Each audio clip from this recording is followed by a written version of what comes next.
تو آج میں آپ تمام کے سامنے مختصر کچھ باتیں سورۃ الفاتحہ کے تعلق سے رکھنے کی جو انشاءاللہ عزیز کوشش کروں گا۔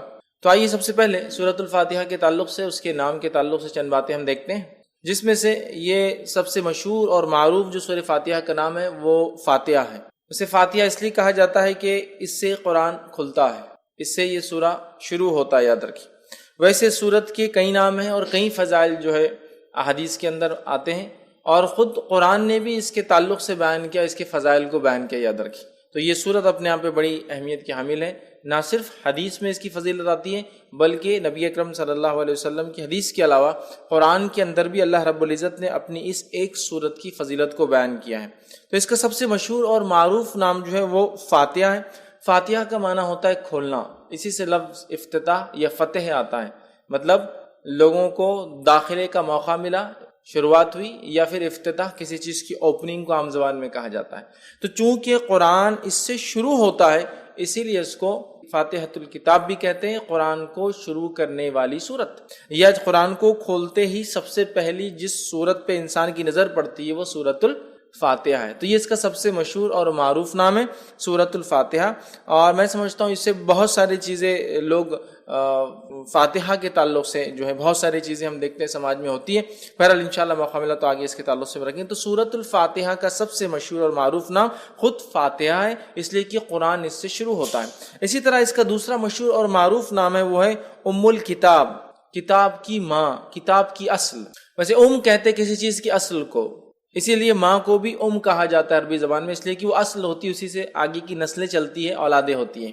تو ام الکتاب مطلب یہ کتاب کی ماں، کتاب کی اصل، قرآن کی ماں، قرآن کی اصل، یہاں کتاب سے مراد قرآن، یاد رکھیں۔ تو اسے قرآن کا اصل کہا گیا، قرآن کی ماں کہا گیا۔ مطلب اس سورت کی اہمیت کتنی زیادہ ہے کہ گویا یہ ایک جڑ جیسا کام کرتی ہے، جیسا کہ ایک جڑ ہوتی ہے اسی سے جھاڑ آتا ہے، ٹھیک ہے۔ تو اس طرح سے یہ ام الکتاب مطلب یہ کتاب کی جڑ کہا جا رہا ہے اس سورت کو۔ اسی طرح سورۃ الفاتحہ کا ایک مشہور اور معروف نام ہے ام القرآن، قرآن کی ماں، قرآن کی جڑ۔ مطلب اندازہ لگائیے یہ سورت کتنی زیادہ اہمیت کی حامل ہے کہ اس کو قرآن کی جڑ کہا گیا، قرآن کی ماں کہا گیا۔ اس سے میں سمجھتا ہوں اس کی ہمیں پتہ چلتی ہے، اور نبی اکرم صلی اللہ علیہ وسلم نے جو جامع ترمذی کی روایت ہے اس میں فرمایا، کہا کہ یہی ام الکتاب ہے سورۃ الفاتحہ، یہی ام القرآن ہے سورۃ الفاتحہ، اور یہ قرآن عظیم ہے سورۃ الفاتحہ۔ تو اس حدیث کے اندر تین نام آ رہے، ایک ام الکتاب اور ایک ام القرآن، کتاب کی ماں، کتاب کی جڑ، اور کتاب بھی یاد رکھیے قرآن کا ایک نام ہے۔ دوسرا کہا جا رہا ہے حدیث کے اندر کہ ام القرآن، قرآن کی ماں، مطلب قرآن ہم سمجھتے ہیں اس کی اہمیت کیا، تو قرآن کی اصل کہا جا رہا ہے سورہ فاتحہ، مطلب قرآن کی جڑ کہا جا رہا ہے، قرآن کی اصل کہا جا رہا ہے سورۃ الفاتحہ کو۔ اور میں سمجھتا ہوں یہی اس کی فضیلت، اس کی اہمیت جاننے کے لیے کافی ہے کہ اس کو قرآن کی اصل کہا جا رہا ہے۔ اسی طرح چوتھا اس کا مشہور و معروف نام ہے وہ ہے قرآن عظیم، قرآن عظیم، یاد رکھیے قرآن عظیم مطلب بڑا قرآن۔ تو سورۃ الفاتحہ جو کہ ایک سورت ہے قرآن کی اور مختصر سی سورت ہے، 7 آیتوں پر مبنی ہے، اسے قرآن عظیم کہا جا رہا ہے۔ قرآن عظیم دیکھیے آپ، قرآن عظیم مطلب بڑا قرآن، گریٹر قرآن کہا جا رہا ہے۔ تو میں سمجھتا ہوں اس میں ایک نام تو ہے سورہ فاتحہ کا، اور ساتھ میں اس کی اہمیت بھی پتہ چل رہی، اور اللہ رب العزت نے اسی بات کو قرآن میں یوں دہرا کہا، وَلَقَدْ آتَيْنَاكَ سَبْعًا مِّنَ الْمَثَانِي وَالْقُرْآنِ الْعَظِيمِ۔ اے نبی ہم نے آپ کو 7 بار پڑھی جانے والی آیت عطا فرمائی، والقرآن العظیم، اور بڑا قرآن عطا فرمایا۔ تو یہاں اس آیت کے اندر 7 بار پڑھی جانے والی آیت بھی کہا جا رہا ہے، اور کہا جا رہا ہے قرآن عظیم، ٹھیک ہے۔ قرآن عظیم مطلب سورۃ الفاتحہ یہ بڑی عظمت والی سورت ہے، یہ بڑی اہمیت والی سورت ہے کہ اسے ام الکتاب کہا گیا، ام القرآن کہا گیا، قرآن عظیم کہا گیا، بڑا قرآن کہا جا رہا ہے۔ اسی طرح اس کا ایک مشہور اور معروف نام ہے وہ یہ ہے کہ سبع مثانی، سبع مثانی کا معنی 7 بار پڑھی جانے والی آیتیں۔ تو سبع مثانی بھی اسے کہا جاتا ہے اس لیے کہ اس کو بار ہم پڑھتے ہیں، ہر نماز میں ہم پڑھتے ہیں، نماز چاہے کسی قسم کی ہو، سورۃ فاتحہ اس کے اندر شامل ہے۔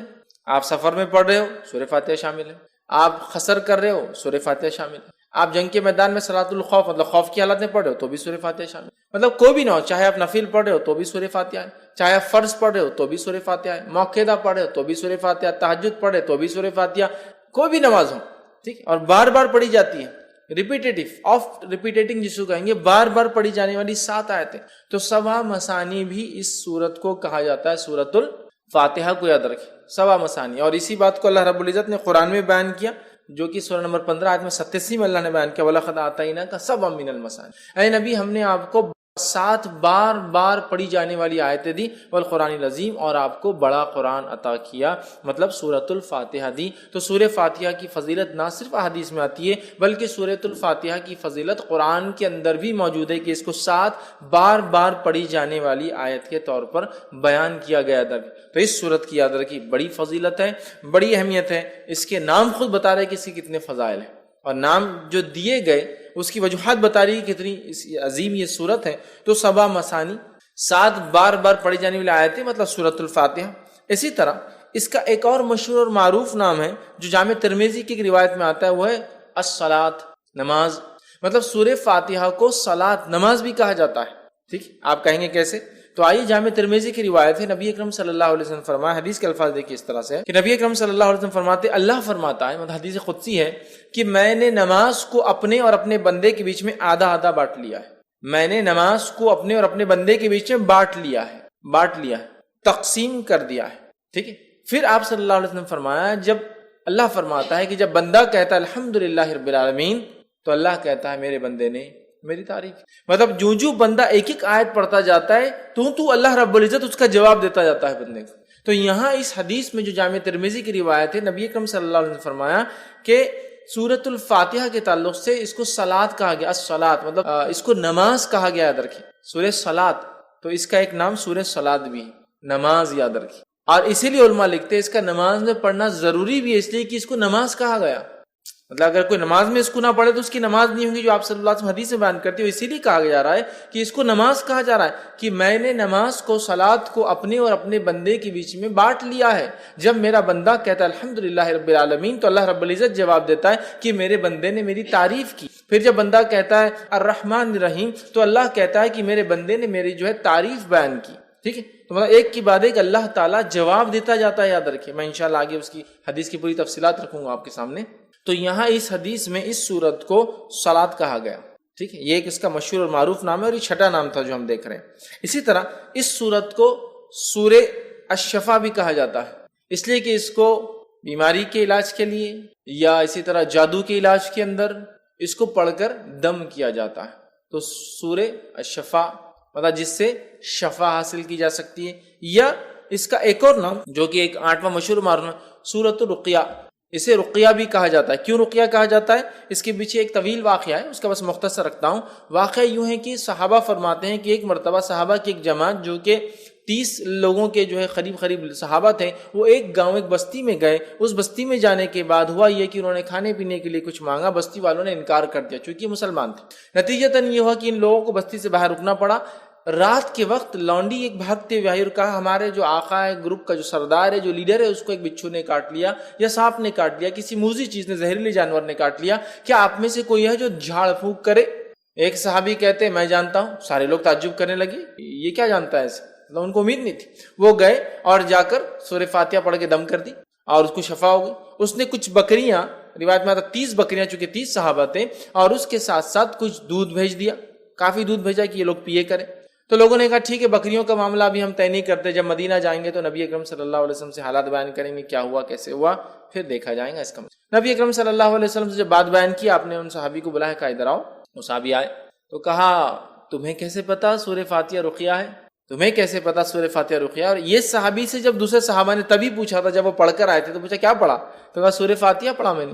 تو کہا تمہیں کیا پتا ہے؟ تو مجھے نہیں پتا. بولے اس کا علاج کیا؟ میں نے سورہ فاتحہ پڑھا، اس کو فائدہ ہو گیا. تو یہاں نبی اکرم صلی اللہ علیہ وسلم دیکھیے حدیث کے اندر الفاظ ہے کہ کہا تمہیں کیسے پتا چلا کہ یہ سورت رقیہ ہے، پڑھ ریمیڈی ہے، دم کی جانے والی چیز. تو اوپر آ رہا کیور ہے، شفا ہے، رقیہ ہے، ریمیڈی ہے، دم کرنے والی چیز ہے.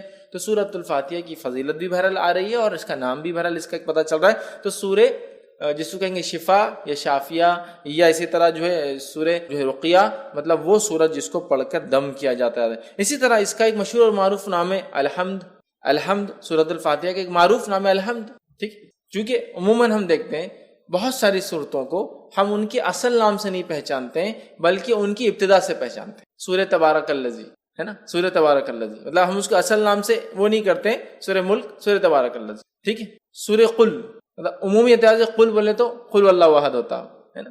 تو اس طرح سے ہم جو ہے نام دیتے ہیں, لیکن اس کا نام اگر دیکھا جائے تو الحمد بھی ایک مشہور نام ہے, جیسا کہ الم ترا, سورہ فیل, لیکن الم ترا سے مشہور ہے, تو ویسا سورہ الحمد ہے نا, الحمد یہ بھی اس کا ایک نام ہے.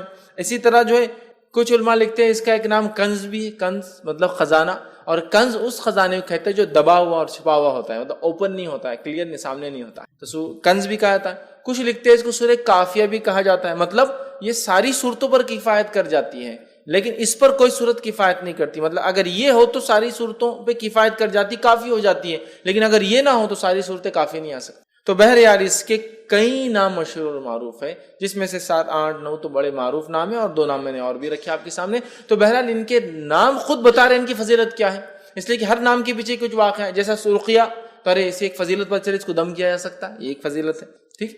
اور اس کے اندر 7 آیتیں ہیں, یاد رکھیں. سورۃ الفاتحہ کے اندر 7 آیتیں ہیں, یاد رکھیں. 7 اس کے اندر ٹوٹل آیتیں ہیں سورۃ الفاتحہ کے اندر, ٹھیک ہے. اور بسم اللہ سے یہ سورت جو ہے شروع ہوتی ہے, یاد رکھیں, ٹھیک ہے.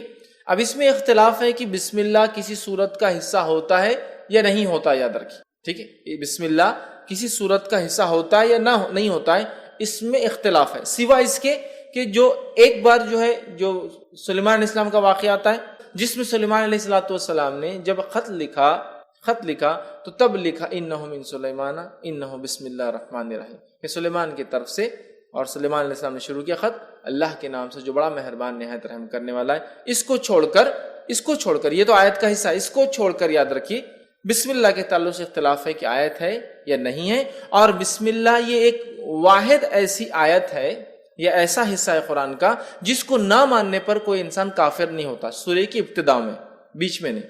جب بیچ میں آ جائیں گا تو پھر تو ماننا لازم ہوا, جو ایک ہی جگہ آتا ہے, ٹھیک ہے. بسم اللہ الرحمن الرحیم 114 مرتبہ قرآن میں آتا ہے, 113 مرتبہ سوروں کے اوپر لگتا ہے اور ایک سورت کے اوپر نہیں لگتا ہے, ٹھیک ہے.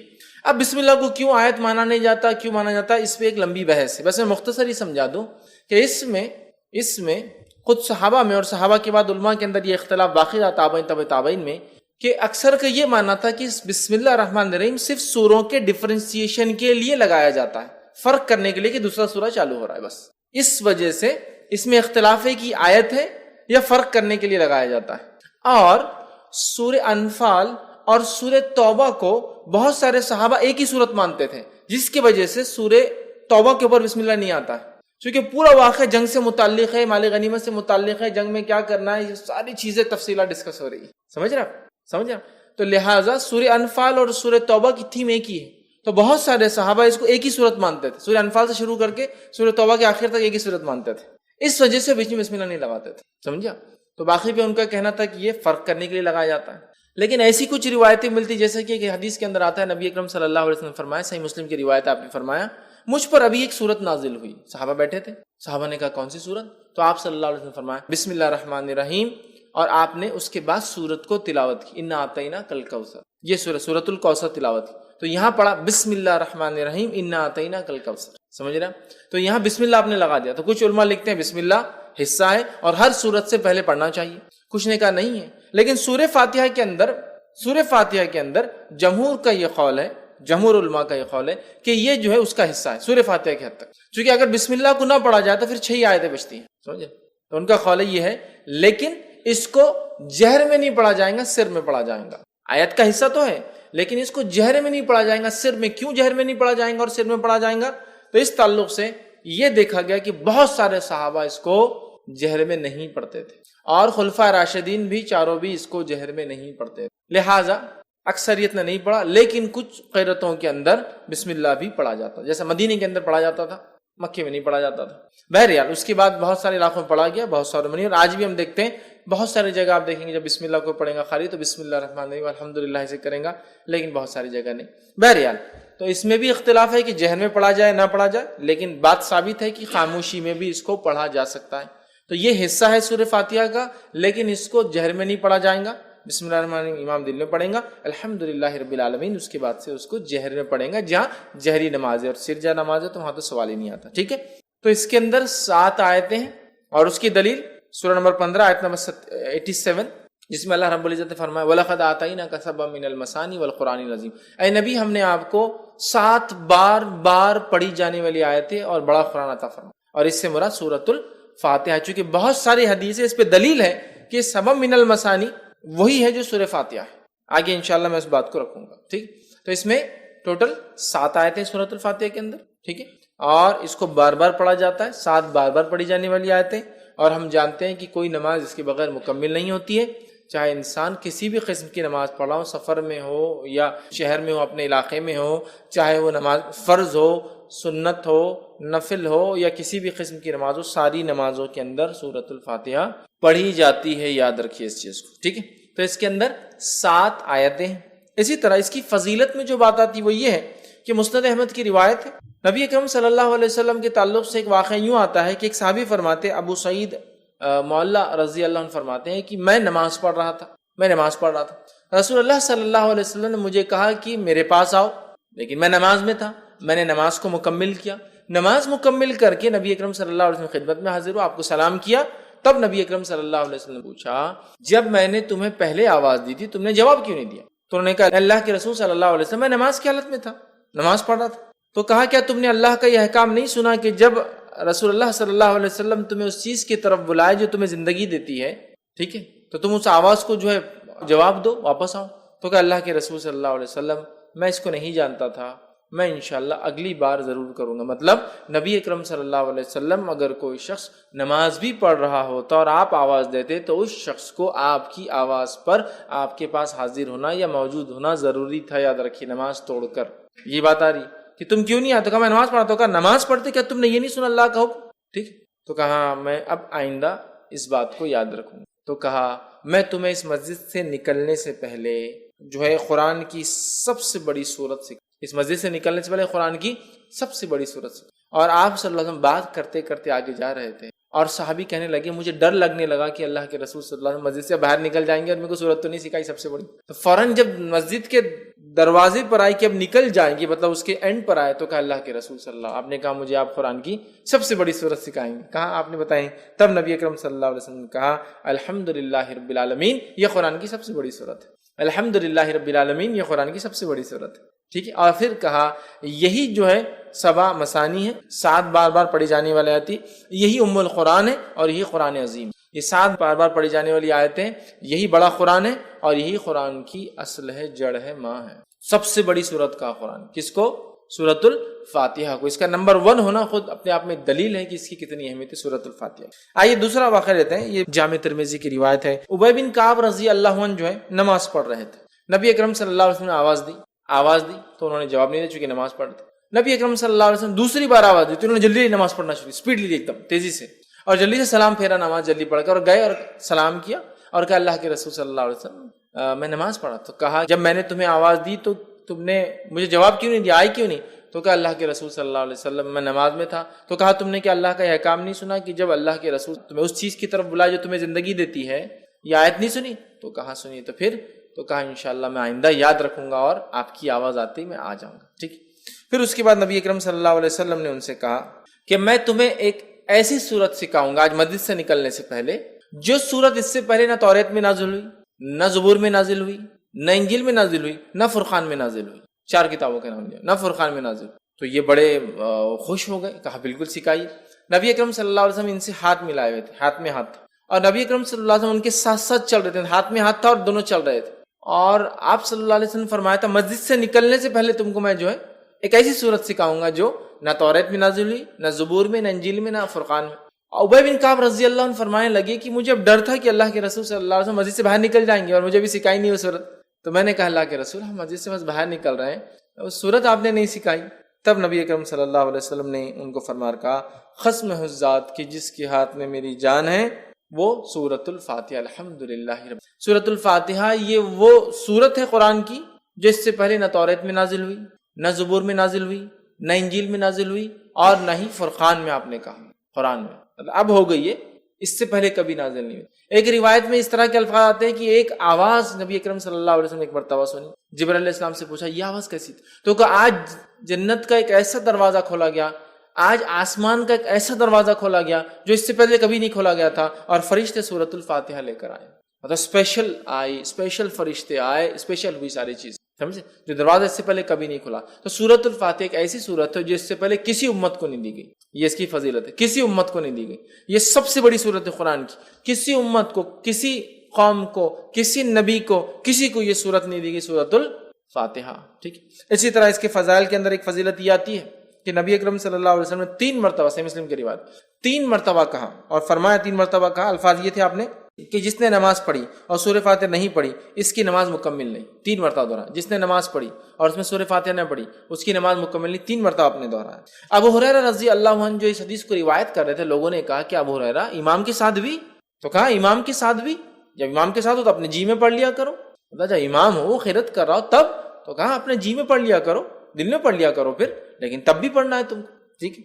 اس کے بعد جو ہے ابو ہریرہ رضی اللہ عنہ فرمایا اس صورت کو اتنی اہمیت اس لیے دی جا رہی ہے کہ میں نے اللہ کے رسول صلی اللہ علیہ وسلم کہتے ہوئے سنا کہ اللہ نے نماز کو اپنے اور اپنے بندے کے بیچ میں بانٹ لیا ہے، کہ میں نے نماز کو، اللہ فرما رہا ہے، اپنے اور اپنے بندے کے بیچ میں بانٹ لیا ہے۔ اور پھر الفاظ ہیں، جب بندہ کہتا ہے الحمدللہ رب العالمین تو اللہ جواب دیتا ہے بندے نے میری جو ہے تعریف۔ پھر جب بندہ کہتا ہے الحمدللہ رب العالمین الرحمن الرحیم، کہ بڑا مہربان نہایت رحم والا، یہ الفاظ ادا کرتا ہے تو اللہ تعالیٰ جواب دیتا ہے میرے بندے نے میری حمد بیان کی، ٹھیک۔ اس کے بعد جب بندہ کہتا ہے مالک یوم الدین تو اللہ کہتا ہے میرے بندے نے میری حمد بیان کی، ٹھیک ہے۔ اس کے بعد جب بندہ کہتا ہے ایاک نعبد و ایاک نستعین تو اللہ کہتا ہے یہ میرے اور میرے بندے کے بیچ میں ہے، جو میرا بندہ مانگے گا میں اس کو وہ دوں گا، یہ میرے اور میرے بندے کے بیچ میں ہے، یہ میرے اور میرے بندے کے بیچ میں ہے۔ اسی لیے علماء لکھتے ہیں کہ سورۃ الفاتحہ کو 3 حصوں میں تقسیم کیا جا سکتا ہے۔ پہلا، اللہ کی حمد و ثنا تعریف، بسم اللہ الرحمن الرحیم، الحمدللہ رب العالمین الرحمن الرحیم مالک یوم الدین، تعریف، ٹھیک۔ اس کے بعد یہ آیت ایاک نعبد و ایاک نستعین، تو پہلی 4 آیتیں اللہ کی تعریف، 5ویں آیتیں اللہ اور بندے کے بیچ میں آدھا ہے، حدیث کے الفاظ بھی یہ میرے بندے اور میرے بیچ میں ہے، اور میرے بندے نے جو مانگا میں اسے دوں، بیچ میں، تو علماء لکھتے ہیں بیچ میں، مطلب اس میں دونوں باتیں، اے اللہ ہم تیری ہی عبادت کرتے ہیں اور تجھی سے مدد طلب کرتے ہیں۔ آدھی آیت اللہ کے لیے، آدھی بندے کے لیے ہوئی، اپنا تیری عبادت کرتے ہیں، تجھی سے مدد طلب کرتے ہیں، ٹھیک۔ اہدنا الصراط المستقیم صراط الذین انعمت علیہم غیر المغضوب علیہم ولا الضالین، یہ پورا بندہ دعا کر رہا ہے۔ تو پہلی 4 آیتیں اللہ کی تعریف، 5ویں آیتیں بندے اور اللہ کے بیچ میں، اور باقی کی 2 آیتیں بندے نے اپنی دعا کی۔ 3 حصوں میں تقسیم کرتے ہیں، اللہ کی حمد و ثنا، اللہ اور بندے کے بیچ، اور بندے نے اپنی دعا کی، ٹھیک۔ تو یہاں اللہ کہتا ہے یہ میرے اور میرے بندے کے بیچ میں ہے، میرے بندے کو وہ دوں گا جو اس نے خواہش کی ہے، جو اس نے مانگا ہے۔ پھر جب بندہ کہتا ہے اہدنا الصراط المستقیم صراط الذین انعمت علیہم غیر المغضوب علیہم ولا الضالین، تو اللہ کہتا ہے یہ میرے اور میرے بندے کے بیچ میں ہے، میرے بندے کو میں وہ دوں گا جو اس نے مجھ سے مانگا ہے۔ مطلب جو دعا ہم نے کی، اے اللہ ہم تجھی سے مدد طلب کرتے ہیں، اہدنا الصراط المستقیم، ہمیں سیدھا راستہ دکھا، صراط الذین انعمت علیہم، ان لوگوں کا راستہ دکھا جس پہ تیرا انعام ہوا، غیر المغضوب، ان لوگوں کے راستے پہ مت چلا جن پر تیرا غضب ہوا، ولا الضالین، اور ان کے راستے پہ نہ چلا جو اپنی راہ سے بھٹک گئے۔ آمین ہم کہتے ہیں تو بندہ، اللہ کہتا ہے میرے بندے نے جو مانگا میں اسے دوں، ٹھیک ہے۔ تو اسی لیے اس کا پڑھنا ابو ہریرہ رضی اللہ عنہ فرماتے ضروری نماز میں، کیوں کہ نماز کہا گیا کہ اللہ نے نماز کو اپنے اور اپنے بندے کے بیچ میں آدھا آدھا بانٹ لیا ہے، یاد رکھیں، ٹھیک ہے۔ اسی طرح دیکھتے ہیں ہم کہ سورۃ الفاتحہ کی ایک فضیلت جو ہم دیکھ چکے ہیں، صحیح مسلم کی روایت ہے کہ یہ رقیہ ہے، اس کو دم کیا جا سکتا ہے نا، اس میں شفا ہے، جیسا کہ جادو ہو جائے، ٹھیک ہے، تو اس کو پڑھا جا سکتا ہے، ٹھیک ہے۔ تو اس کے علاج ہے، مطلب ایک قسم کا، یا زہریلا جانور کاٹ لے تب اس کو دم کیا جا سکتا ہے، یاد رکھیے۔ تو یہ بھی اس کی فضیلت ہے۔ ویسے اس سورت کی کئی فضیلتیں احادیث کے اندر آتی ہے، اور اس کے فضائل پر، اس کی اہمیت پر، اس کے معنی اور مفہوم کو ایکسپلین کرنے میں لوگوں نے جلدیں لکھ دی، یاد رکھیں جلدیں لکھ دی، جیسا کہ مشہور اور معروف جو مولانا ابوالکلام آزاد کی ایک مشہور کتاب ہے سورۃ الفاتحہ کی، انہوں نے تفسیر کی، میں سمجھتا ہوں 200-250 پیجز کی صرف 7 آیتوں کی تفسیر ہوں گے۔ تو بہت بہرحال اس کی تفسیر، اس کی فضائل، اس کے فوائد، اور اس صورت کے کیا فائدے ہوتے ہیں، اس کی کیا اہمیت ہے، اس کے ہر فرمانے کی کیا اہمیت ہے، اس لیے کہ اس کو قرآن کی جڑ کہا جا رہا ہے، اصل کہا جا رہا ہے، ماں کہا جا رہا ہے۔ تو ظاہر سی بات ہے کہ معمولی جو ہے صورت نہیں ہے، یہ معمولی چیز، قرآن عظیم کہا جا رہا ہے، معمولی بات نہیں۔ 7 بار بار پڑھی جانے والی آیتیں معمولی نہیں، نماز میں پڑھنا ضروری، معمولی نہیں ہے، ٹھیک ہے۔ بہرحال یہ چند فضائل تھے جو میں نے آپ کے سامنے رکھی. آئیے اب چند باتیں اس کے معنی کے تعلق سے 7 آیتوں کو ہم مختصر دیکھتے ہیں. اللہ تعالیٰ فرماتا ہے بسم اللہ الرحمن الرحیم، اللہ کے نام سے جو بڑا مہربان نہایت رحم کرنے والا ہے. میں سمجھتا ہوں بسم اللہ الرحمن الرحیم کیا ہے، اس کے کیا فضائل ہیں، اس کے کیا فوائد ہیں، اس کے کیا ثمرات ہیں، اس سے کیا کیا ہو سکتا ہے، میں سمجھتا ہوں آپ سب جانتے ہیں. اگر کسی انسان کو کچھ نہ سمجھتا ہو، کچھ نہ آتا ہو اور کسی کام کی شروعات کرتا ہو تو بس بسم اللہ الرحمن الرحیم پڑھ لے. نبی اکرم صلی اللہ علیہ وسلم حدیث سے فرماتے جب کھاؤ تو بسم اللہ پڑھو، ہے نا، جب کسی چیز کو کھولو تو بسم اللہ پڑھو، جب کسی چیز کو ڈالو، پانی اگر مشکی سے ڈالے تو بسم اللہ پڑھو، چیزوں پر ڈھاکو تو بسم اللہ پڑھو، دروازے کھولو تو بسم اللہ پڑھو، دروازے بند کرو تب بسم اللہ پڑھو، ہے نا.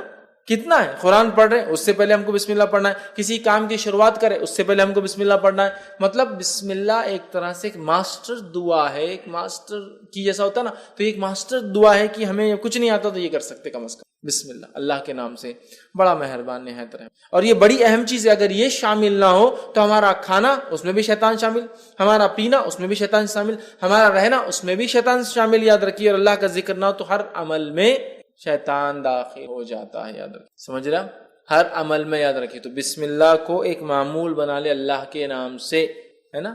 وضو کرنا ہے تب بھی بسم اللہ پڑھنا ہے نا، کہ اس کا وضو نہیں جس نے بسم اللہ نہیں پڑھا. مطلب بڑا اہم ہے، بڑا اہم ہے. بھول جاتے ایک الگ بات ہے لیکن بڑا اہم ہے، یاد رکھیے. بسم اللہ یاد رکھیے. تو یہاں سورہ فاتحہ شروع ہو رہی بسم اللہ الرحمن، اللہ کے نام سے بڑا مہربان نہایت رحم کرنے والا. تو ہمیں بھی چاہیے ہم جب قرآن کو پڑھے تو بسم اللہ سے چالو کرے، ہر کام کرے تو بسم اللہ سے چالو کرے، اور بسم اللہ اللہ کے نام سے. ظاہر سی بات ہے اگر ہم کسی کام کو اللہ کے نام سے شروع کریں گے تو یہ کام بابرکت ہوگا، فضیلت کا حامل ہوگا، اہمیت کا حامل ہوگا، برکت لائیں گا، رحمت لائیں گا، ہے نا. اللہ کا کرم ہمارے طرف متوجہ ہوگا، اس لیے کہ ہم نے اللہ کے بابرکت نام سے اس چیز کی شروعات کی. اور اللہ کے نام سے زیادہ بابرکت چیز دنیا میں کوئی نہیں ہے کی، سب سے بابرکت چیز. اس کے بعد اللہ تعالیٰ جس میں تاثیر دے اس کو برکت والا اللہ بنا دیتا ہے، لیکن سب سے بابرکت چیز. تو ہم جب شروعات کریں کسی چیز کی تو بسم اللہ سے کریں. تو یہاں بھی اللہ نے سورۃ الفاتحہ کی اپنی کتاب کی ابتدا بسم اللہ الرحمن الرحیم، اللہ کے نام سے بڑا مہربان نہایت رحم والا. ٹھیک ہے، یہ اس کا معنی ہے. الحمدللہ رب العالمین. آیت نمبر 2، تمام تعریفیں اس اللہ کے لیے جو سارے عالم کا رب ہے. تمام تعریفیں اس اللہ کے لیے سارے عالم کا رب ہے. اب قرآن کی ابتدا اور سٹارٹ دیکھیے کتنی بیوٹیفلی ہو رہی، کتنی خوبصورتی کے ساتھ ہے. پہلے شروعات کرنے کا طریقہ سکھا دیا گیا، کتاب شروع ہوتی بسم اللہ الرحمن الرحیم، ہر کام سے پہلے کرو. دوسرا، الحمدللہ رب العالمین، تمام تعریفیں اس اللہ کے لیے ہے جو سارے عالم کا رب ہے. تعریف، حمد کرنے یا حمد کسی کی جائے تو وہ صرف اللہ کی ذات ہے، یہ بتا دیا گیا. اور اللہ رب العزت کون ہے، انٹروڈکشن بھی آ جا رہا ہے دوسری آیت کے اندر.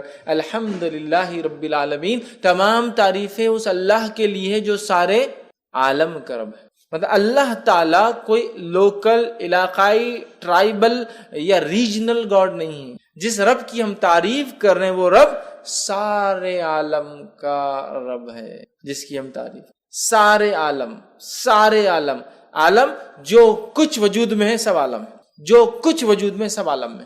تو تمام تعریفیں اس اللہ کے لیے جو سارے عالم کا، تمام چیزیں جو وجود میں لائی ہے اس نے، ان سب کا رب. سمجھ رہا؟ الحمدللہ، تمام تعریف. اور الحمدللہ کا معنی شکر کے اس میں نہیں لینا چاہیے. حالانکہ حمد میں شکر شامل ہے لیکن شکر میں حمد شامل نہیں ہے. کیوں کہہ رہا ہوں میں؟ جنرلی اردو سپیکنگ میں کیا ہوتا ہے ہمارے پاس، الحمدللہ کا معنی کیا لیتے ہیں ہم لوگ، اللہ کا شکر ہے. اب پرابلم کیا ہوتی ہے، حمد میں شکر شامل ہے لیکن شکر میں حمد شامل نہیں ہے. سمجھ رہے آپ؟ جیسا کہ اگر میں کہہ رہا ہوں شکریہ بھائی صاحب آپ نے میرا کام کیا، لیکن ضروری میں اس کی تعریف کروں، میں پسند بھی نہیں کرتا ہوں اس کو، نہیں شکریہ ادا کرتا. حمد میں شکر شامل ہے، شکر میں ہم شامل نہیں ہے. اگر ہم اردو زبان کے اعتبار سے اس کا معنی اللہ کا شکر ہے، جیسا کہ لوگ کھانا کھاتے ڈکار آئی تو الحمدللہ پڑھتے ہیں، اس کے علاوہ بہت کم پڑھتے ہیں. حالانکہ الحمدللہ کے تعلق سے اس کی فضیلت ہے، لا الہ الا اللہ افضل الذکر، الحمدللہ افضل الدعاء. حدیث کے الفاظ، افضل الدعاء، سب سے افضل دعا الحمدللہ، سب سے افضل دعا الحمدللہ. تو بہرحال اس کا معنی تمام تعریفیں، تمام شکر اللہ کے لیے نہیں ہے، تمام تعریف. چونکہ شکر کے اندر حمد شامل نہیں ہوتی، حمد میں شکر شامل ہے، تو ہم اس کو تمام تعریفیں لیں. اللہ کا شکر یہ معنی مت لیں، ورنہ اللہ کا شکر معنی میں لیں گے تو پھر صرف اچھائی پہ بولنا پڑیں گا. اگر کوئی خیر ہم کو نظر نہ آیا تو ہم اس پہ الحمدللہ کیوں بولیں گے، الحمدللہ کیوں بولیں گے؟ جیسا کہ کوئی پیدا ہو گیا کسی گھر میں، بچہ پیدا ہوا تو کیا بولتے ہیں لوگ، الحمدللہ اللہ نے مجھے اولاد عطا کی. لیکن اگر کسی گھر میں کوئی مر گیا اور آپ نے کہا الحمدللہ تو آپ گئے، کیوں؟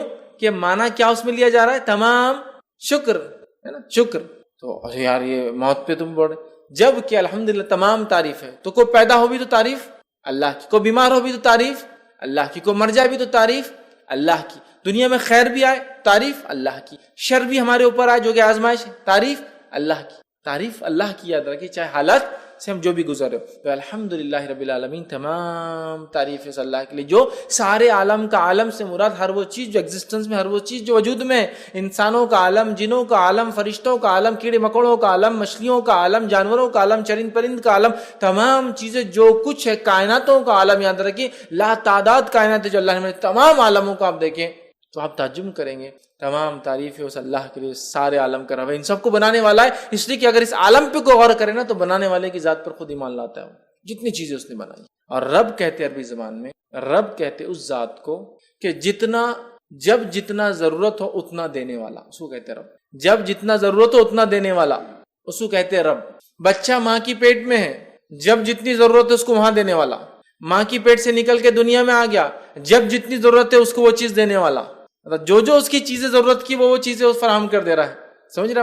تو یہ ہوتا ہے رب، جو جب جتنا جیسے ضرورت ہو اتنا دینے والا. سمجھ رہے؟ نہ زیادہ نہ کم، جتنی آپ کو ضرورت ہے. تو الحمدللہ رب العالمین، تمام تعریف اس اللہ کے لیے ہے جو سارے عالم کا رب ہے. یاد رکھیے. اور عالم میں کیا کہوں، اگر ایک انسان رب کا انکار کرتا ہے، اگر عالم پہ بھی غور کرے تو رب پر ایمان لائے گا کہ نہیں بنانے والا ہے، اور اس نے ہر چیز کو اتنا دیا جتنی اس کو ضرورت تھی. یہ بڑی بات. تو قرآن کی ابتدا ایک یونیورسل میسج کے ساتھ ہو رہی ہے کہ یہ کتاب اس رب کی طرف سے آئی ہے جو سارے عالم کا رب ہے. یہ کوئی local God, regional God, tribal God کی بات نہیں ہو رہی. یہ ایک ایسے ڈیٹی کی، ایک ایسے پالن کرتا رچیتا کی بات ہو رہی ہے. یہ ایسے خالق کی بات ہو رہی بنانے والے کی جو سارے عالم کا بنانے والا. سمجھ؟ تمام تعریف اس اللہ کے جو سارے عالم کا. اللہ سب کا رب ہے، یہ کوئی صرف مسلمانوں کا رب نہیں. یاد رکھیں یہ میسج سورہ فاتحہ شروع ہوتی ہے اللہ تعالیٰ نے کنوے کر دیا، اور سارے عالم کا کوئی علاقہ یا کوئی ایریا، کوئی ریس، کوئی قوم کا بھی نہیں. یاد رکھیں کہ یہ قوم کا ہے وہ قوم کا ہے، سارے عالم کا رب. یاد ہے جو کچھ وجود میں اللہ ان کا رب ہے. ٹھیک ہے. الحمدللہ رب العالمین الرحمن الرحیم، بڑا مہربان نہایت رحم کرنے والا. یاد رکھیے. اب بڑا مہربان نہایت رحم کرنے والا، اس کا کیا معنی ہے؟ اس کے تعلق سے ایک مشہور روایت ہے، جامع ترمذی کی حدیث ہے، اور حدیث کے الفاظ ہیں کہ اللہ تعالیٰ فرماتا ہے کہ میں اللہ رحمان نے رحم کو پیدا کیا. رحم سمجھتے ہیں؟ یوٹرس، بچے دانی، ماں کے پیٹ میں جو حصہ ہوتا ہے، جو ایک بچے کے لیے سب سے محفوظ جگہ ہوتی ہے. یاد رکھیں سب سے محفوظ جگہ رحم. اللہ فرماتا ہے میں نے رحم کو پیدا کیا اور اسی سے اپنا نام رحمان رکھا. رحم سے نام رحمان رکھا. جو اس کے رشتوں کو باقی رکھیں گا تو میں بھی اپنا تعلق اس سے باقی رکھوں، اور جو اس رحم کے رشتوں کو توڑ دیں گا تو میں بھی اس سے اپنا تعلق. ایک روایت میں کہ اللہ نے رحم کو پیدا کیا اور اس کو عرش کے نیچے رکھ دیا. تو رحم نے اللہ سے دعائی دی، اللہ سے فریاد کی، مانگا اے اللہ اے اللہ. تو اللہ نے بولا کیا بات ہے، کیا ہونا؟ تو کہا میرے سلسلے میں کیا معاملہ ہے، میرے سلسلے میں کیا معاملہ ہے جو میرے سے باقی رکھے، مطلب پیدا رشتوں کو باقی رکھے، اور جو توڑے کیا معاملہ ہے؟ تو اللہ نے کہا جو تیرے رشتوں کو باقی رکھیں گا میں بھی اس سے رشتہ باقی، جو توڑ دیں گا میں بھی اس سے رشتہ. تو رحم خوش ہو گیا، پھر سیٹسفائیڈ ہو گیا کہ میرا حق ادا ہو گیا. تو اللہ نے رحم پیدا کی. صلہ رحمی اسی سے لفظ صلہ جوڑنا، رحمی رحم کے رشتوں کو جوڑنا، تعلقات کو جوڑنا، رشتہ داریوں کو باقی رکھنا. ٹھیک ہے. دینی بنیاد پر رشتے توڑے جا سکتے ہیں، لیکن انسان بنا کوئی شرع عذر کے رشتے نہ توڑے جیسے آج کل ہوتا ہے. بہرحال تو اللہ نے رحم پیدا کیا، رحم سے نام لیا رحمان. اور علماء لکھتے ہیں رحمان اور رحیم ایک ہی اس کی اصل ہے، ایک ہی اصل ہے. رحیم رحم اس کی اصل ہے، یہ دونوں لفظ اسی سے آتے ہیں. رحمان اللہ کا رحم گریٹر ڈگری میں، رحیم اللہ کا رحم کرنا جس کو کہیں گے کنڈیشنل ڈگری میں. کیسے؟ اللہ بارش برساتا ہے. جب بارش برستی ہے ایک علاقے میں تو مسلم اور غیر مسلم، ایمان والا اور کافر، ماننے والا نہ ماننے والا، شکر کرنے والا نہ شکرے، سب پر برستی، سب فائدہ اٹھاتے. رحمان انکنڈیشنل رحم.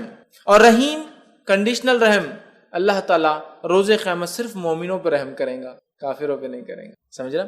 تو رحمان گریٹر ڈگری میں رحم، کوئی اس کے لمٹ نہیں ہے. انسان کتنا ہی کفر کرے اللہ سے اللہ معاف کرتے رہتا ہے. رحیم آخرت میں صرف اللہ تعالیٰ مومنوں پہ رحیم ہے، کافروں پر رحم نہیں کرنے والا. یہ معنی ہے. الرحمن رحیم، بڑا مہربان نہایت رحم والا. اور رحمان اللہ کا یہ ایک ذاتی نام بھی یاد رکھیں. اور اللہ تعالیٰ نے اللہ کے بعد سمجھ لیجئے، اللہ کے بعد جس نام کو خود کے لیے لیا ہے وہ رحمان ہی یاد رکھیے، ہے نا. الرحمن علم القرآن، خلید اللہ عبید الرحمن، چاہے اسے اللہ کو چاہے رحمان کو. یہاں کا رحمان رحمان نہیں.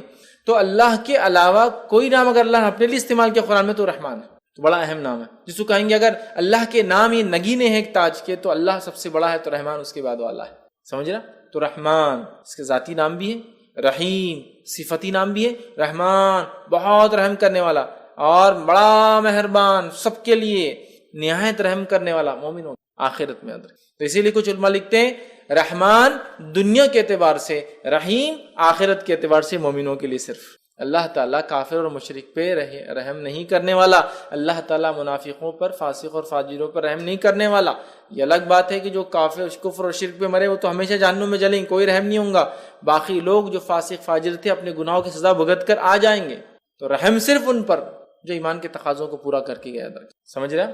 اور رحمان سب پر. تو اسی لیے علماء لکھتے ہیں رحمان دنیا کے اعتبار سے، رحیم آخرت کے اعتبار سے. اور اللہ رب العزت نے اس بات کو یوں بھی قرآن نے فرمایا سورہ نمبر 33 آیت میں 43 کے اندر کہا وَكَانَ بِالْمُؤْمِنِينَ رَحِيمًا، اور اللہ تو مومنوں کے لیے رحم کرنے والا ہے، مومنوں کے لیے رحم کرنے والا ہے، دوسروں کے لیے. لیکن رحمان ساری انسانیت کے لیے، اس بات کو ہم یاد رکھیں. ٹھیک. تو رحمان رحیم مالک یوم الدین، روز جزا کا، بدلے کے دن کا مالک، قیامت دن کا مالک. اب کیا اللہ کے علاوہ کیا کوئی اور مالک ہے؟ تو اللہ یہ کیوں کہہ رہا ہے قیامت کے روز کا مالک؟ تو دنیا کا مالک ہے، آخرت کا مالک ہے. لیکن دنیا میں کہیں نہ کہیں کسی نہ کسی بنیاد پر ہم چھوٹے ہی ایک دم جس کو بنی اللہ کے مقابلے میں تو یہ دعویٰ کچھ بھی مان، لیکن کہیں نہ کہیں دعوے دار ہوتے یہ میرا ہے، وہ میرا ہے، میں یہاں کا بادشاہ ہوں، وہ وہاں کے مالک ہے نا، یہ فلاں کے مالک ہے. کچھ نہ کچھ ملکیت ہوتی ہے نا ہماری. لیکن آخرت میں کچھ بھی نہیں ہوگا. ہم ٹیسٹ سے گزر چکے، جو کچھ دیا گیا آخرت میں صرف اور صرف ہر چیز اللہ تعالیٰ کی. تو مالک یوم الدین روز جزا کا، اس کا ایک قرأت یہ ملک یوم الدین بادشاہ روز جزا کا، مالک روز جزا کا، دونوں کا معنی ایک ہی ہے. دونوں کا معنی کہ بادشاہ مالک بھی ہوتا ہے، سمجھ رہا؟ اور مالک تو اللہ کی ایک صفت بھی یاد رکھی الملک. تو بادشاہ روز جزا کا، تو مالک یوم الدین روز جزا کا مالک. روز جزا کا مطلب قیامت کے دن کا مالک. ٹھیک. اور مالک یہ معنی کو اگر ہم سمجھ گئے نا، مالک کی ملکیت کیا ہوتی ہے. جیسے کہ ایک آدمی شرک کرتا ہے تو وہ کیا کر رہا ہے ایکچولی؟ مالک اللہ رب العزت کی ملکیت میں کسی کو ایڈ کر رہا ہے لا کر، جبکہ اللہ اکیلا مالک ہے. بنانے والے نے اگر کوئی چیز بنائی تو کیا وہ پسند کریں گا اس کے گھر کے اندر کوئی اور آ کے اس کی باؤنڈری کے اندر کچھ بنائے؟ تو اللہ تعالیٰ بھی مالک، بادشاہ بھی پسند نہیں کرتا اس کی ملکیت میں کوئی آئے، اور مالک بھی پسند نہیں کرتا اس کی ملکیت میں کوئی آئے. تو بادشاہ ہے روز آخرت میں، قیامت کے دن کا اللہ تعالیٰ مالک یوم الدین. یوم الدین وہ دن جس دن ترازو قائم ہوں گا، وہ دن جس دن لوگوں پہ انصاف ہوں گا، وہ دن جس دن لوگوں کے اچھے اور برے اعمال کے اعتبار سے فیصلے ہوں گے، وہ دن جس دن لوگوں نے جو اچھا کیا ان کو اس کا بدلہ، جنہوں نے برا کیا ان کو ان کی بدلے دی جائیں گے. اس دن کا اللہ تعالیٰ مالک ہے. اور اس تعلق سے ایک روایت آتی ہے، صحیح بخاری اور صحیح مسلم کی روایت ہے، قیامت کے دن زمین اور آسمان اللہ تعالیٰ کے سیدھے ہاتھ میں لپٹے ہوئے ہوں، اور اللہ تعالیٰ ایک آواز لگائیں گا، اور آواز اس طرح سے ہوں گی انا الملک، آج میں بادشاہ ہوں. این الملوک الارض، کہاں ہے دنیا کے وہ بادشاہ؟ این الجبارون و این المتکبر، کہاں ہے وہ دنیا کے بادشاہ جو ظلم اور زیادتی اور جبر کرتے اپنے لوگوں پر، اور کہاں ہے وہ جو تکبر کیا کرتے؟ اللہ آواز دیں گے، اللہ آواز دیں گا. یاد رکھیں، لہٰذا تکبر کرنا بہت خطرناک بات ہے. یاد رکھیں، خاص طور سے جب آدمی کو اللہ مال دولت یا پوزیشن یا سلطنت یا ملکیت دے، اس لیے کہ اللہ آواز دیں گا، کہاں ہے دنیا کی بادشاہ؟ آج میں بادشاہ ہوں، آج کوئی دوسرا بادشاہ نہیں، کسی کی بادشاہت نہیں چلیں گے، آج میں بادشاہ ہوں. کہاں ہے دنیا کے بادشاہ؟ اللہ ان کو آج میں. کہاں ہے جو جبر و زیادتی کرتے؟ کہاں ہے وہ لوگ جو تکبر کرتے؟ تو اللہ تعالیٰ یاد رکھیے بدلے کے دن کا مالک ہے. اور اللہ رب العزت نے سورہ غافر سورہ نمبر 40 آیت نمبر 16 میں فرمایا لمن الملک اليوم للہ الواحد، آج کس کے لیے ملکیت ہے؟ صرف اس ایک اللہ کے لیے جو واحد ہے اور قہار ہے. سمجھ رہے آپ؟ تو آج قیامت کے روز کسی کی ملکیت نہیں ہوگی، اور زمین و آسمان اللہ کے سیدھے ہاتھ میں ہوں گے. یاد رکھیں، اور اللہ تعالیٰ کہیں گا کہاں ہے دنیا کی بات؟ آج میں بادشاہ ہوں. سمجھ رہے آپ بات کو؟ تو لہٰذا اللہ بادشاہ ہے روز جزا کا، بدلے کے دن کا. جس دن جس نے جو دنیا میں کیا تھا اس کو اس کے بدلے چکائے جائیں گے، حساب اور کتاب ہوں گا. اس ڈگری اور اس لیول تک کہ ایک بکری جس کو سنگ نہیں ہوں گے، اس کو کسی سنگ والی بکری نے مارا ہوں گا تو بغیر سنگ والی کو سنگ دیا جائے گا. وہ اس بکری کو ماریں گے جس نے دنیا میں مارا تھا، اور ان کا معاملہ ختم کر دیا. صحیح مسلم کی روایت. اس دن کا اللہ تعالیٰ جو ہے مالک ہے، مالک یوم الدین. پھر اللہ نے فرمایا ایاک نعبد و ایاک، اے اللہ ہم تیری ہی عبادت کرتے ہیں اور تجھی سے ہی مدد طلب کرتے اے اللہ ہم تیری بھی عبادت کرتے ہیں اور تجھ سے بھی مدد طلب کرتے نہیں ہیں، اس کا تیری ہی صرف اور صرف اے اللہ تیری عبادت اور تجھی سے مدد طلب کرتے ہیں۔ اگر اتنی بات بھی ایک بندہ سمجھ جائے نا، ایک مومن بندہ، تو انشاءاللہ کم از کم مسلمان شرک نہیں کریں گے۔ حالت یہ ہے کہ ہم اس صورت کو پڑھتے ہیں، کتنی بار پڑھتے ہیں؟ خالی فرض نمازیں جو لوگ پڑھتے ہیں، خالی فرض تو 17 بار ہو جاتی ہے، فجر کی 2 رکعت، ظہر کی 4 رکعت، عصر کی 4 رکعت، مغرب کی 3 رکعت، عشاء کی 4 رکعت، 17 دفعے پڑھ رہا ہے اس کو۔ ایاک نعبد و ایاک نستعین، اے اللہ ہم تیری ہی عبادت کر اور تجھی سے ہی مدد طلب کر، تیری بھی نہیں، تیری ہی، ہے نا؟ سمجھ رہا ہوں؟ جیسا کہ مثال کے لیے اگر میں کسی سے کہوں، میں اپنے بھائی سے کہہ رہا ہوں، میں اپنی والدہ سے کہہ رہا ہوں، ٹھیک، کہ میں آپ سے بھی محبت کرتا ہوں، اور ایک ہے میں آپ سے ہی محبت کرتا ہوں۔ جب آپ سے ہی کہہ رہا ہوں تو اس کا کوئی اور شریک نہیں اس محبت، اور آپ سے بھی کہہ رہا ہوں تو مطلب بہت لوگ شریک۔ تو یہاں جو صیغہ ہے تیری ہی عبادت کرتے، تجھی سے ہی مدد طلب کرتے ہیں، تیرے علاوہ کسی کی عبادت نہیں کرتے اور تیرے علاوہ کسی سے مدد طلب نہیں کرتے کسی بھی قسم۔ یہ معنی یاد رکھ۔ اور اس آیت کو ہم دیکھیں تو پہلی 4 آیتیں اللہ کی تعریف حمد و ثنا تھی، یہ آیت 2 حصوں میں تقسیم ہو رہی ہے، یہ آیت 2 حصوں میں تقسیم، عادی بندے اللہ کے لیے، عادی بندے کے لیے، اور بندہ اس کے بعد اپنی باتیں رکھ رہا ہے، تجھی سے مدد طلب کرتے، کیا طلب کرتے؟ آگے دعا بھی اللہ ہی سکھا رہا ہے۔ سبحان اللہ۔ سورۃ الفاتحہ ایک خوبصورت صرف اللہ کی حمد و ثنا اور دعا نہیں ہے، بلکہ یہ بہترین اپنے آپ میں ایک مکمل دعا ایک بندے کے لیے جو اس کو زندگی جینے کے لیے چاہیے، اور جو دعا اللہ نے اس میں سکھا کر اس دعا پہ ہم مکمل کھڑے اتر گئے تو دنیا کی اور آخرت کی کامیابی ہمارے لیے یاد رکھیں انشاءاللہ۔ تیری ہی عبادت کرتے ہیں، تیرے ساتھ کسی کو ذرہ برابر بھی ہم شریک نہیں کرتے ہیں کسی بھی چیز میں، نہ تیری عبادت میں، نہ تیرے اسماء و صفات میں، اور نہ ہی تیری مطلب جس کو کہیں گے رب ہونے کے اندر، نہ تیرے نام اور جو ہے صفات کے اندر، اور نہ ہی تیری عبادت کے اندر، کسی بھی اس میں ذرہ برابر بھی کسی کو شریک نہیں، کیونکہ اللہ اس کو پسند نہیں کرتا۔ سمجھ رہا بات؟ تو اللہ تیری ہی عبادت کرتے ہیں، تجھے سے ہی مدد طلب کرتے ہیں، اور کیا اس کے بعد مدد طلب کر رہے ہیں، کیا دعا ہم اللہ سے کر رہے ہیں؟ اللہ تعالیٰ نے خود وہ دعا بھی سکھا دی، تو ایاک نعبد و ایاک نستعین اہدنا الصراط المستقیم، اے اللہ ہمیں سیدھے راستے پر چلا، اے اللہ ہمیں سیدھے راستے پہ چلا، صراط کہتے ہیں راستہ، مستقیم سیدھا راستہ، اے اللہ ہمیں سیدھے راستے پہ چلا۔ اب سیدھے راستے کی ہم دعا کرتے ہیں اہدنا الصراط المستقیم، اب یہ سیدھے راستے میں ہم کیسے چل پائیں گے؟ بتائیے مجھے۔ اہدنا الصراط المستقیم، سیدھا راستہ دکھا، یہ سیدھا راستہ کیا ہے؟ میں جو راستے مجھے وہی سیدھا لگ رہا، آپ جو راستے آپ کو وہ سیدھا لگ رہا، دنیا کا ہر انسان جس راستے اس کو لگا وہی طریقہ، وہی سیدھا راستہ ہے۔ کون بتائیں گا سیدھا راستہ کیا ہے؟ میں شرک بدعت کر رہا ہوں مسلمان کہہ کے اپنے آپ کو صراط مستقیم پہ ہوں، سب کو باقی گمراہ سمجھ رہا ہوں، ہے نا؟ میرا حال یہ ہے کہ میں شرک کر رہا ہوں اور صراط مستقیم بھی سمجھ رہا ہوں، آپ سب کو گمراہ کہہ رہا ہوں۔ آپ کا حال یہ، آپ بھی کچھ تو بھی نیا کر رہے ہیں، اپنے آپ کو صراط مستقیم۔ منافق کا حال یہ کہ منافق بھی دل میں کفر رکھ رہے، ظاہر ایمان کا بتا رہے، اور وہ بھی سمجھ رہے سیدھے راستے پر۔ تو ہمیں سیدھا راستہ دکھا، اسٹریٹ پاتھ، سیدھا راستہ، صراط مستقیم۔ صراط مستقیم پہ ہم کیسے قائم رہیں گے؟ اس تعلق سے ایک جامع ترمذی کی بڑی بہترین جو ہے روایت ہے، وہ میں آپ کے سامنے رکھتا ہوں کہ صراط مستقیم کیا ہے۔ جامع ترمذی کی روایت ہے، نبی اکرم صلی اللہ علیہ وسلم فرماتے ہیں اللہ تعالیٰ تمہارے لیے ایک مثال دیتا ہے، مطلب حدیث قدسی یہ بھی۔ پھر آپ نے فرمایا مثال ایک سیدھے راستے کی، صراط مستقیم، مثال ایک سیدھے راستے کی ہے، سیدھا راستہ ہے، اور اس راستے کے دونوں جانب دیواریں کھڑی ہوئی، کیا ہے؟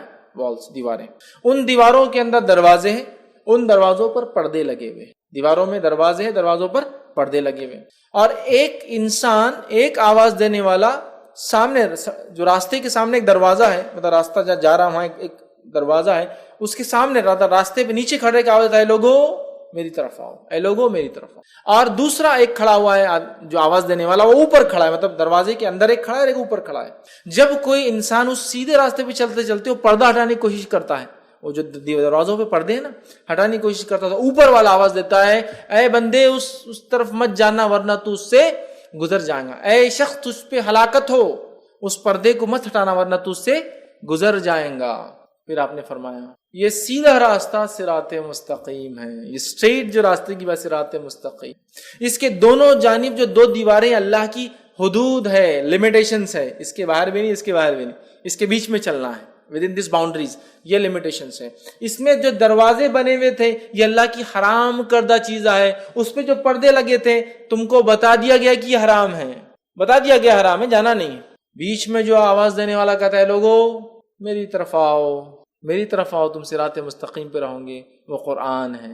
کہتا ہے لوگو میری طرف آؤ، تم صراط مستقیم پہ، وہ قرآن ہے۔ اور اوپر جو آواز دینے والا ہے، جب وہ آدمی پردہ ہٹانے کی کوشش کرتا ہے، حرام چیز کی طرف جانے کی کوشش کرتا ہے، تو آپ نے فرمایا وہ جو اوپر والا آواز جو دیتا ہے ایک مومن کا سچا دل ہے جو سب سے پہلے حرام چیز پر اس کے خلاف گواہی دیتا ہے، ارے مت کرو غلط ہے۔ مومن کا سچا دل ہے جو سب سے پہلے خود بولتا ارے مت کرو وہ غلط ہے۔ تو صراط مستقیم پہ ہم کیسے قائم رہیں گے؟ امت مسلمہ صراط مستقیم پہ کیسے قائم رہیں گی؟ قرآن کے ذریعے میرے بھائی۔ اب قرآن کو چھوڑ کے باقی سب طریقوں پہ انسان چلیں گا تو کیا صراط مستقیم پہ قائم رہیں گا؟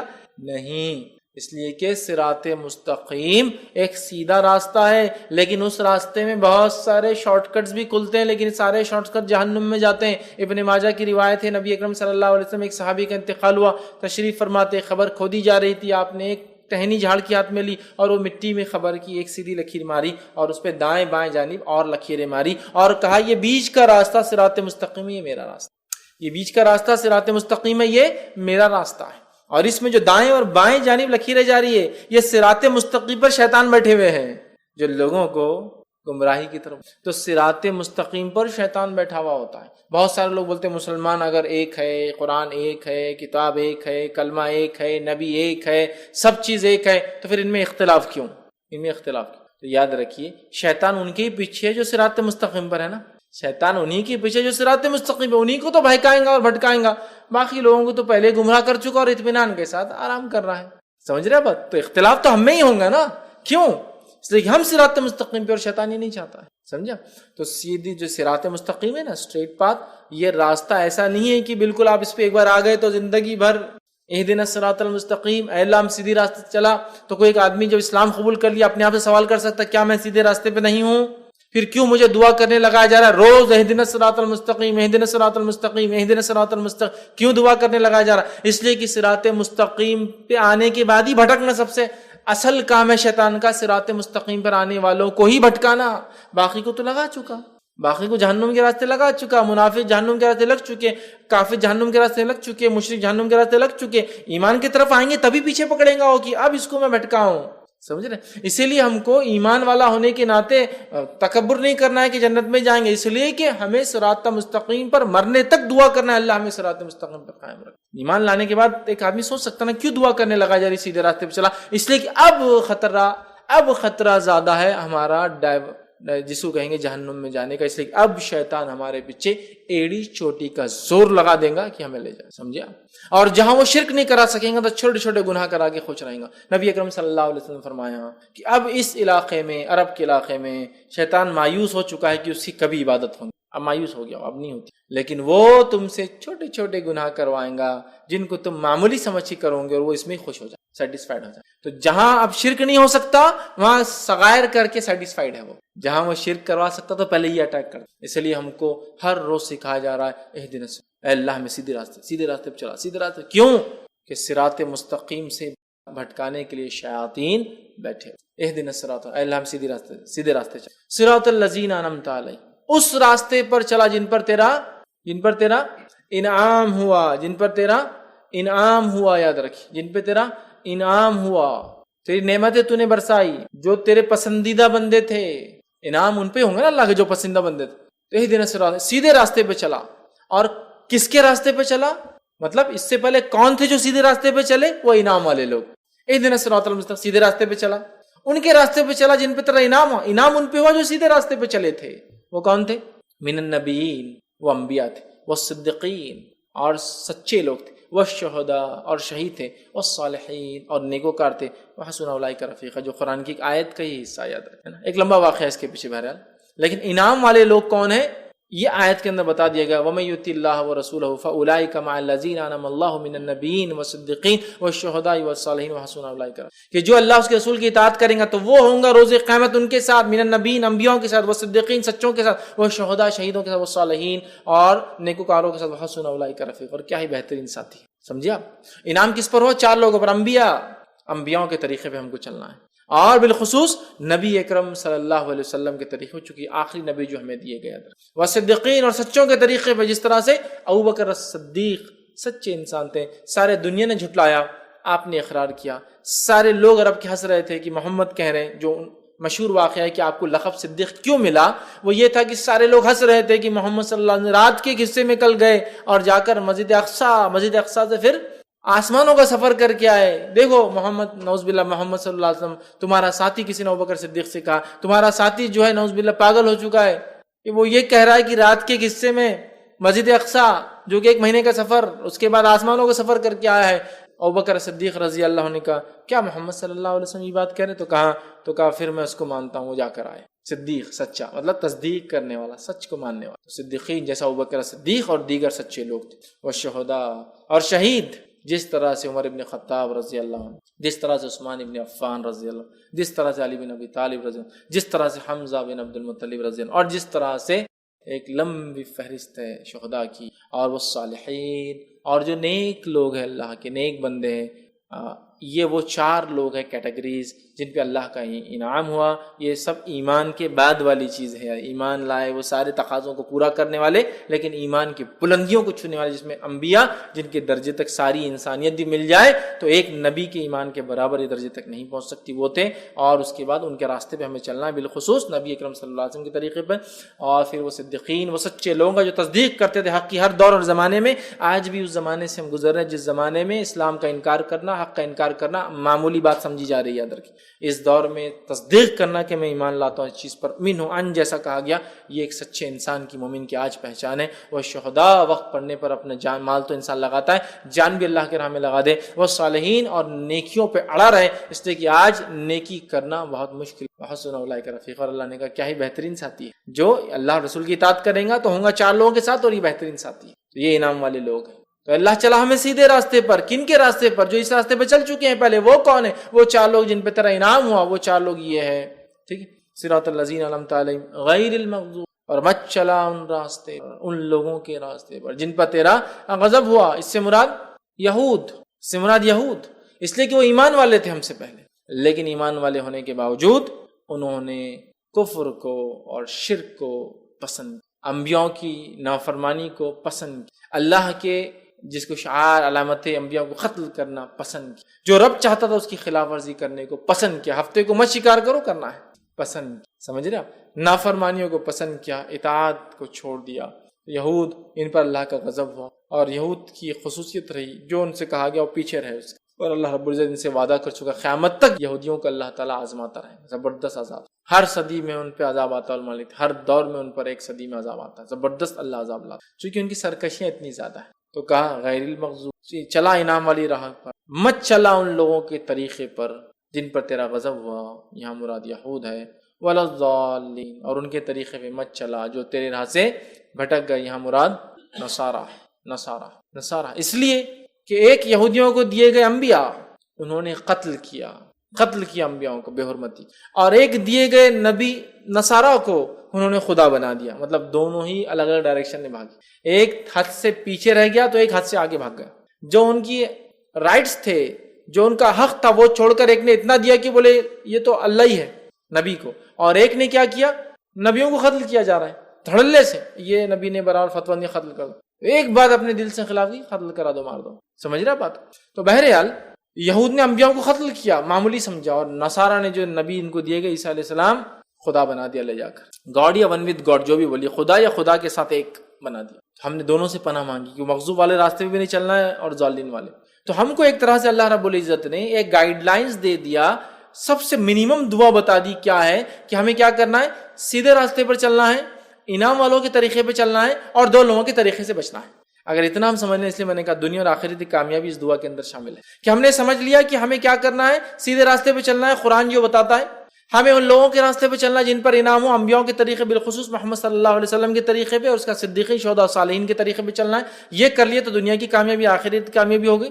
اور 2 لوگوں کے راستے سے بچنا ہے, مطلب انہوں نے جو شر یا سرکشی یا برائی یا جو کام کیا وہ ہم کو نہیں کرنا ہے بس. اگر یہ نہیں کہ تو ہم خود بخود ان کے راستے پہ ہو جاتے ہیں. مطلب ایمان لانے کے بعد صراط مستقیم پہ اگر ہم ہیں اور اس کے بعد انعام والے لوگوں کے طریقے پہ چل رہے ہیں, تو 2 چیزوں سے بچنا ہے ہم کو. وہ کیا ہے؟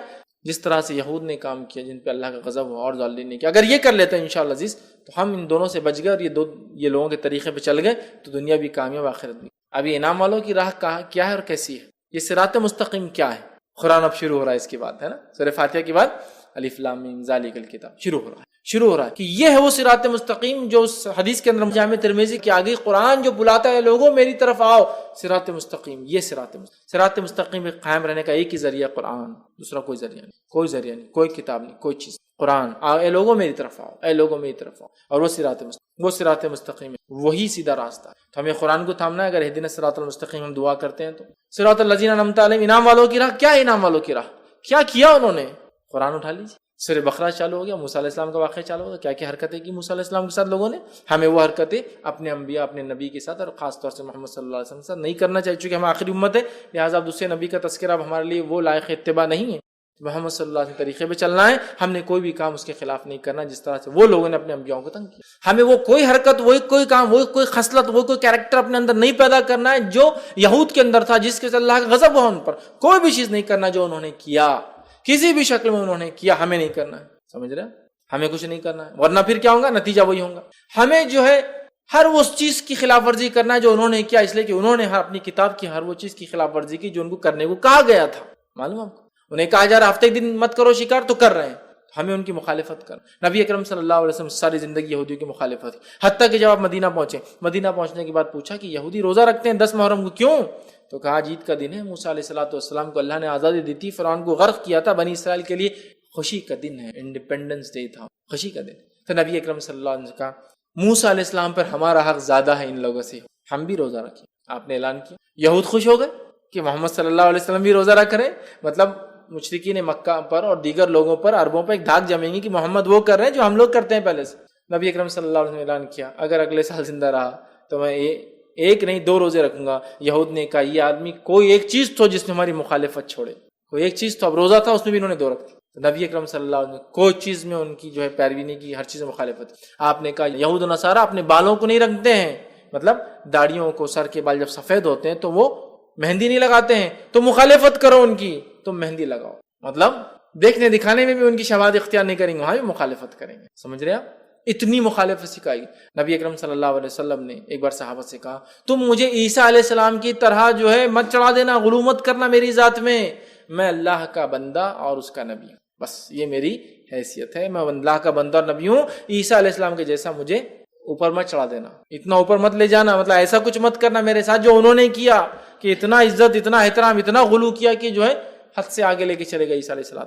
تو ہم دعا کریں اللہ ان 2 کے طریقے میں چلانا، اور اللہ تو ہم دعا کریں اللہ میں سیدھی راستے میں، صراط الذین انعمت علیہم، انعام والے۔ صراط مستقیم کیا؟ آپ قرآن پڑھنا ہے تو بتائیں گا قرآن کیا ہے صراط، اس کو نہیں پڑھتے لوگ بول رہے صراط مستقیم۔ دوسرا انعام والوں کا طریقہ اور راستہ کیا ہے، یہ قرآن پڑھنا پڑے گا، وہ بتائیں گا انعام والوں کے واقعات، قصے۔ قرآن کیا ہے؟ انبیاء کے واقعات، نیک لوگوں کے واقعات۔